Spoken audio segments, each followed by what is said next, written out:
Hi, I'm Miss Cindy, and I'm a teacher at Puzzle Box Academy. I'm going to tell you about our Reading Mastery program. This is my favorite subject to teach. I love this program.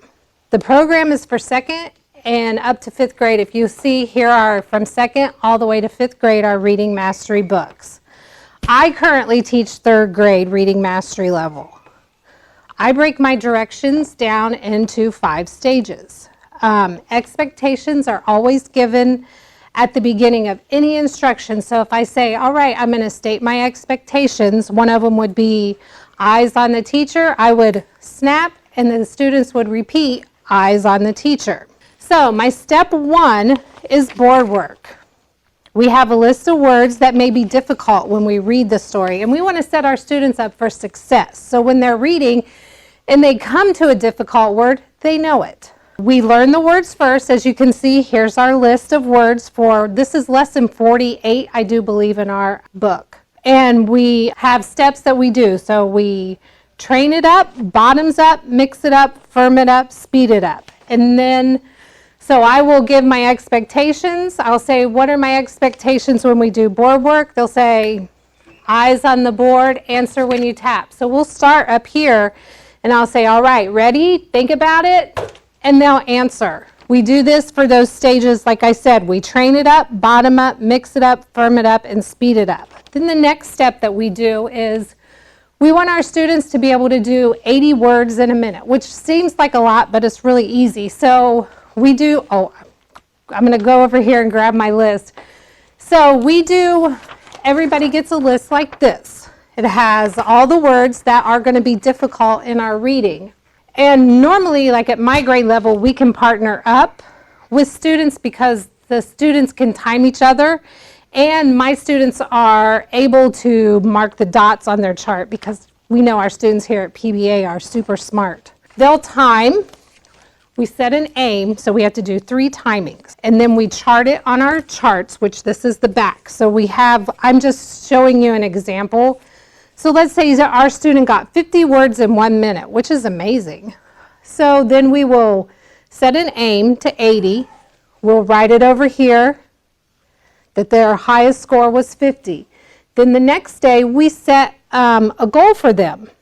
And this day would be 55. If they get their goal, they earn a preferred item. Like many of my students love to get on the iPad, play on the computer. Some of them like just to read a book. So they earn that for a period of time. And then many of my students, though, if they time out, if they get 80, a lot of them get 80 right away, they will help time students. So they're able to do this all on their own. It's amazing the work that they do. So that is step 1 of the 5. This also, I want to say, when they know these words, this gives them the confidence in reading out loud in the class. It makes them very fluent in reading, and that is our main goal, to be fluent in our reading. So then our next step, I'm going to move over here to show you my prediction board, is we predict.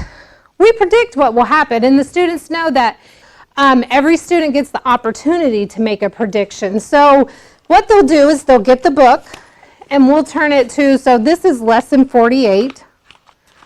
So they'll turn to lesson 48 in their book, and we'll just look at like the title, The Manufacturers at the Fair. And then we have like a picture or two. Well, this one we only have 1 picture. And then I'll be like, all right, let's close our books. So then I'll call on each student and they'll make a prediction. So maybe one student predicted that Leonard will win first prize, or a manufacturer will talk to Leonard. It's great to see what their predictions are. It's amazing how well they think really hard about making a prediction to see if they're right. So that's stage 2 of our reading process. So once we've made our prediction and we've wrote everything down on our prediction board, stage 3 is we're going to read the story. So each student gets to we do like a round robin of reading the story. It's important to make sure that the students are following along during the reading. So I will stop the student in the middle of the reading, and then I will ask a question. I will call on one student. All the other students will have a piece of paper that's provided for them, and they will write their answer down as well. They need to write their answer, though, in a complete sentence. So if an example, so if I asked, what time did the fair open? And if I called on somebody and they just said noon, that's not in a complete sentence. So I would ask them, could you please give me that in a complete sentence? And then they would say, the fair opened at noon. Great, that's a complete sentence. And when the students write it down on the paper, they're expected to write it in a complete sentence. Normally I ask probably, I would say, between 8 and 10 questions. It's real easy. The kids are amazing. It's just so great to see the growth that they do. I will over and over and say how much I love this program. I have not seen a program as amazing as this. I say it all the time. So once we've read the story, then we're going to go back to our predictions on the board. And the predictions on the board, we'll go over each one.